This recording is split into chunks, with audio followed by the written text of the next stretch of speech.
My time as Barcelona president might be coming to an end, and it's all my fault. You see, in my first year as Barca president, I was overconfident. I didn't expect La Liga to bully me, forcing me to sell the likes of Ter Stegen, Lewandowski, Frenkie de Jong. And of course, that resulted in us getting humiliated by Real Madrid in La Liga, humbled in the Champions League. But thankfully, in my second season as president, I had learned. We were able to increase the club's revenue by launching retro kits. That resulted in us signing the likes of Emi Martinez and Joshua Kimmich. Unfortunately, though, I did make a mistake not noticing Gavi's release clause, and he was sold to PSG. Barcelona fans are not happy with that. And that's why my job as Barca president is still at risk, especially considering Gerard Piqué is running for elections. And I mean, he's a former club legend, one of the best centre-backs this club has ever seen. Who's going to vote for me? They're all going to vote for him and make him president. But thankfully, I have struck a deal with Piqué. By the 1st of January, if I can turn the situation at the club around, get them to first place in La Liga, as well as top 3 in the Champions League, I'll get to remain as president at least until the end of this season. And I'm desperate to do that. I just want the chance to bring home the treble at my favorite club. I don't want to be kicked out or fired from Barcelona. Now, I don't know how we're going to be top 3 in the Champions League because we've not had a good start. Even in La Liga, Real Madrid is just so good. But I'm going to do everything to fight and keep my job. I still believe as Barca president, I can make Barcelona great again.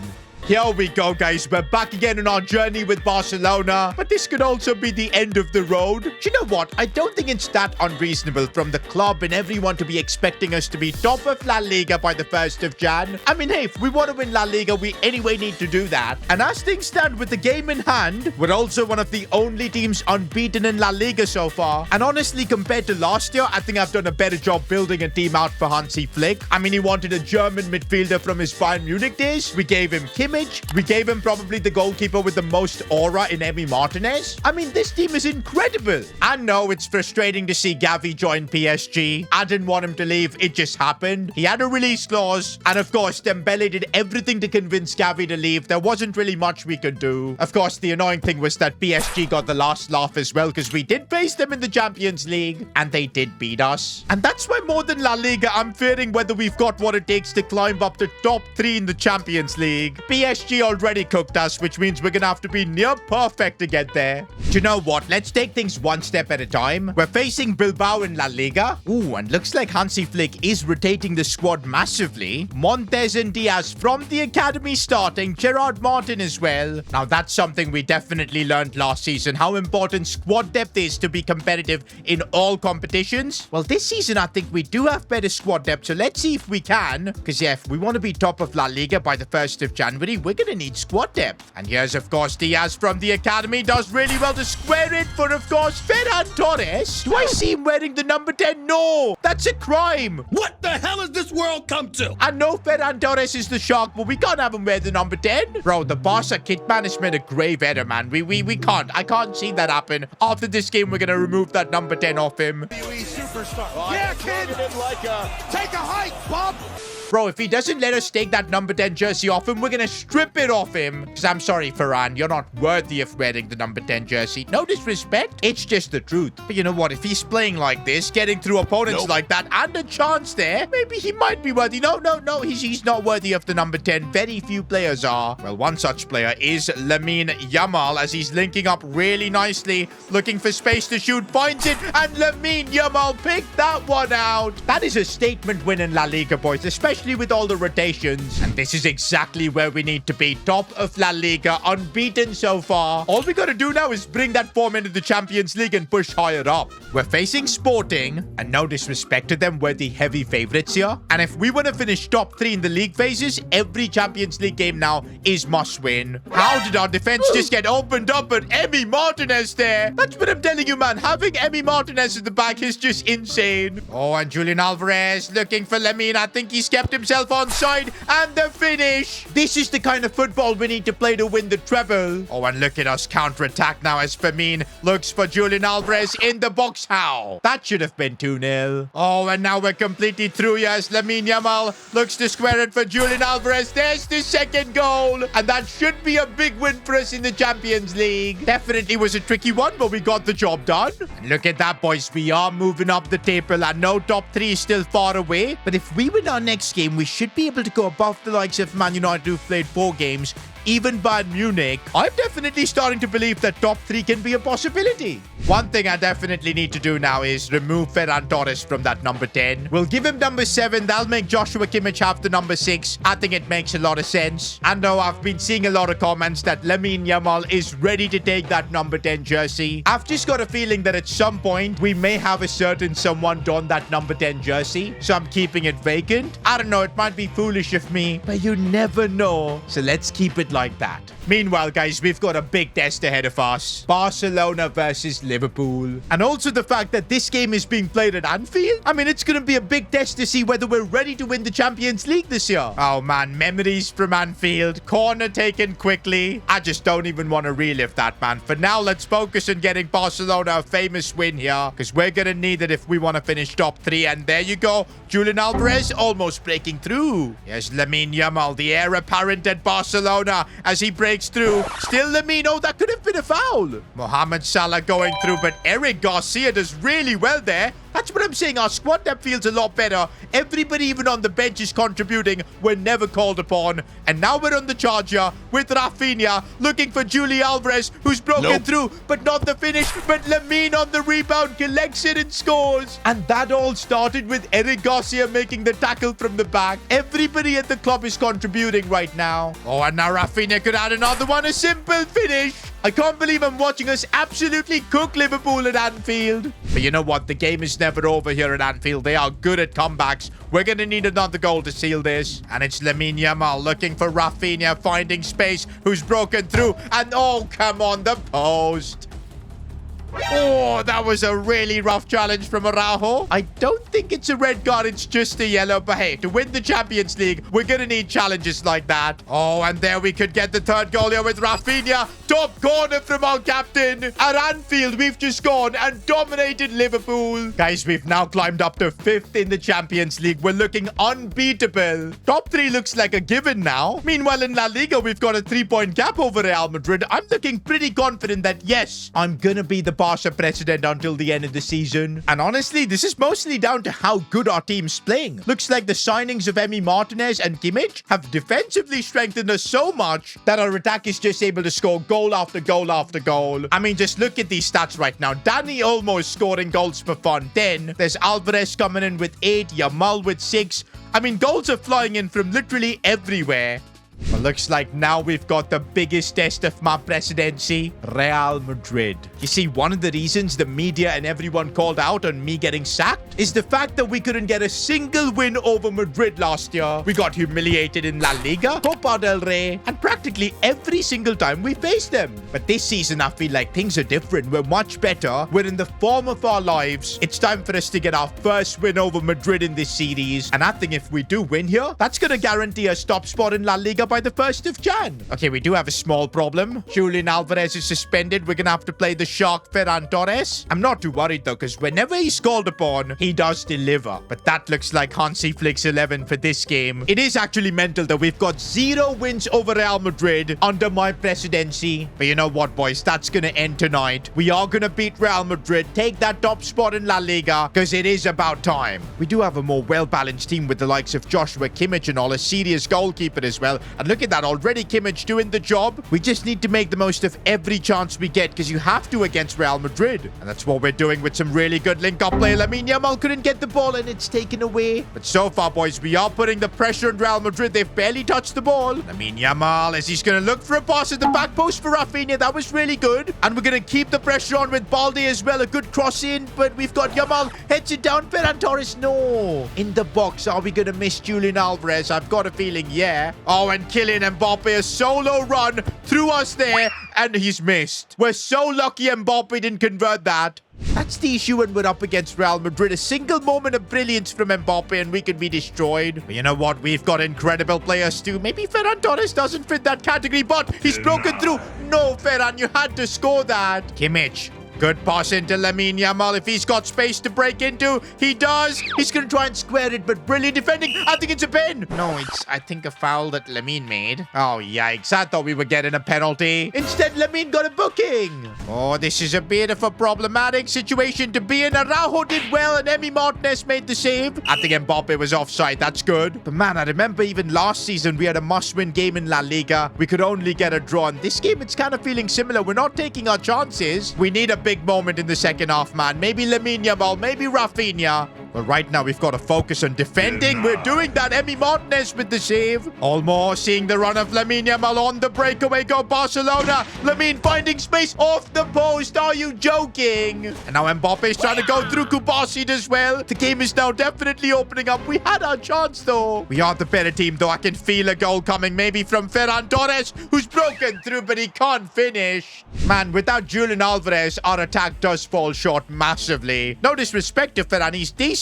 But Alvarez is just a gunman. Oh, but now we've broken through for Rafinha. This is the moment we've been waiting for, and it is. Rafinha, our captain, gets us a Clasico goal. Oh, boy, do we need that. A famous win over Real Madrid could finally happen. But let's not get too excited, boys. There's still a lot of defending that we need to do. Emi catches that well. But now we can dictate the tempo of this game. Rafinha is on the ball, looking for Yamal. And come on, that could have been the goal to end the game. Oh, but Lamine Yamal really wants that goal. Still Lamine looking for options here. Goes back for captain. Rafinha breaks through and he puts it wide. I'm just hoping those missed chances don't end up costing us, man, because look at the amount of chances we had. But there's the whistle. It's not going to end up costing us. Hansi Flick's Barcelona has finally got their win. As president, I'm going to take a good amount of credit here because we've given him a really good team, particularly this man Kimmich, because that extra defensive stability is, I think, what we lacked last season. We have now made it to the 1st of January, but it looks like I'm going to continue as Barcelona president. Top of La Liga after 18 games, 47 points, 5 clear of Real Madrid. Meanwhile, in the Champions League, we are in the top 3, second right now. I mean, this season, we didn't have to deal with pressure from La Liga. We were allowed to build our team, and look what we've created. Probably one of Barca's most strongest lineups, as well as balanced. This team right now genuinely looks unbeatable. And I mean, we do have 128 million to spend, but there's no reason for me to use it. Everything is clicking with this team. We're playing great football. Okay, wait. Araujo just got injured? Oh, it's only a knock. He'll be able to play in like 9 days. Yeah, that's one thing that could hold us back, injuries. And with the amount of football we've got to play, look at all these midweek games. Injuries could change my mind in terms of making transfers. But hey, if we stay injury-free for the most part, we don't need to change anything. I trust this team in bringing home the Champions League trophy. For now, though, we've got another trophy to try and win, the Spanish Super Cup. Look who we've got playing in Clásicos, boys here. Montes and Dani Diaz are academy graduates. I mean, yeah, with the fixture scheduling we've got, we're going to have to use the youngsters, but they are fearless, of course. Here goes Dani Diaz, gets tackled there, but tries to win the ball back. Gotta say, though, mentally in this Clásico, we look like we've got the better of Real Madrid. The pressure is totally on them, and it does feel like they're crumbling. But this is Real Madrid we're talking about. Let's not get too excited, but we could get the first goal. We do it, Lamine Yamal. I mean, we literally couldn't get a Clasico win last year, but now we might get 2 in a row. Oh, and Julian Alvarez is trying to dribble and dribble as he looks back for Lamine Yamal. Again, the space, the dribbling. Oh, that is world class from Lamine Yamal. How did he manage to keep hold of the ball there? We are schooling Real Madrid here. Bro, we could go for more here. Lamine Yamal, who is on a hat-trick, I think. Lamine Yamal gets a hat-trick in an El Clasico. That is something special. Real Madrid totally vulnerable, and we've taken complete advantage. 4-0, boys. That's how the game finished. I cannot believe we just won a Clasico like that. I mean, it's a Hansi Flick team. This was expected. We've now got the Spanish Super Cup final against Atleti, and I'm so ready for this game. But wait a minute. We're just getting an email from our medical team. The last time this happened, it wasn't so good. Chesney was injured for the entire season. His career was over. Sorry, boss. I'm bringing bad news once again. 3 first-team players have picked up relatively serious injuries. No surprises, as this was due to the congested fixture schedules. The minute I saw that Araujo knock, I knew injuries was going to do something to us. Look at the amount of craziness we've got. 3 games a week. it has taken a toll. At least this time we're prepared with about 128 million in the bank. No way, guys. It's all key players. Kimmich is injured. Rafinha, our captain's injured. And so is Julian Alvarez. The only thing I'm happy about is that both Yamal and Pedri are safe. Probably our two most important players. Oh, and it looks like Rafinha's got a torn hamstring, but he should be available in a couple of months. That means worst case scenario, Rafinha would miss our Champions League round of 16 games, but that's totally fine. I think we've got the depth to cover that. Kimmich has got a torn calf muscle and he's out for 7 weeks. Again, I think we have what it takes to cover for that. Casado's at the club. Montes, more importantly,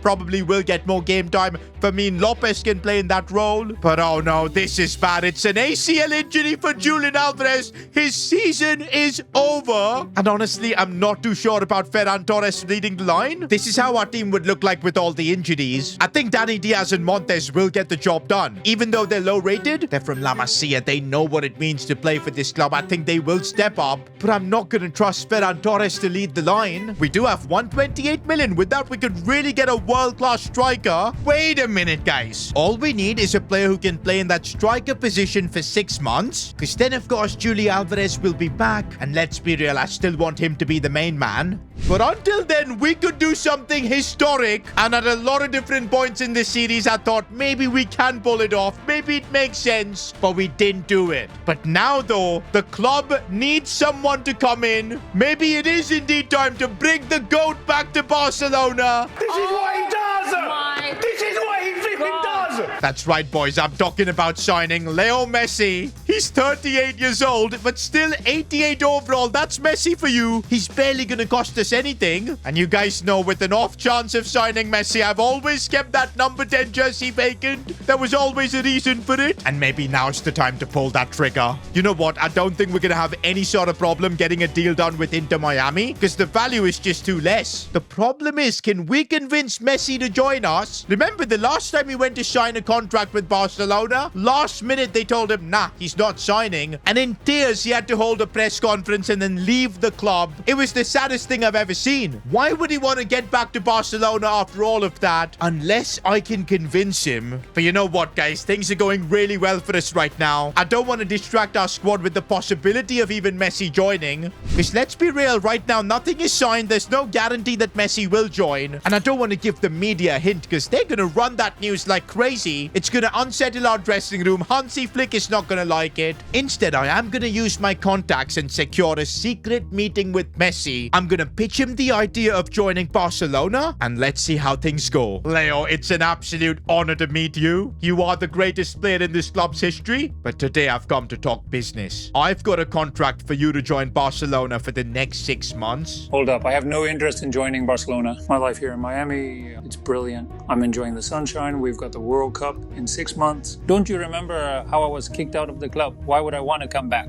Because the club needs you, Leo. Rafinha is out injured. Julian Alvarez is out for the entire season. And I mean, come on, I know you want to say goodbye to the Barca fans properly. This might be the perfect chance. And also, don't forget, with the World Cup in 6 months, you want to prepare physically to be in the best shape of your life. And at Barcelona, you will be training with world-class players. It will help. I'm not sure I'll get along with Hansi Flick. He'll want me to press the ball like a maniac. I can't do that anymore. I haven't spoken to Flick, but I'm sure he'll make concessions for you. You're Messi. You haven't even spoken to the manager. This meeting was a waste of time. My journey with Barcelona ended a long time back. I don't think I'm going to change my mind. But come on, Leo. You're still playing at a high level for Inter Miami. And don't forget, you made a promise to the Barca fans to bring the Champions League back home. And guess what? You couldn't do it. You left. Now, I wasn't president back then. I would have never let you leave. But truth is, you're getting a chance now to fulfill your promise, help Barca win the Champions League, and you're running away. How dare you think that I'm running away? With that, Messi left the meeting and he was angry. I don't know if that secret meeting went down well, but I think we've put it in his mind that he has unfinished business at Barcelona. I think he will call back. But of course, before we make this transfer happen, you guys in the comments need to let me know, are we doing the right thing? Bringing Messi back for 6 months, allowing him to prep for the World Cup while helping us win the Champions League. It could be a deal that works in both parties' favor. Is it time to bring back the GOAT? Let me know in the comments.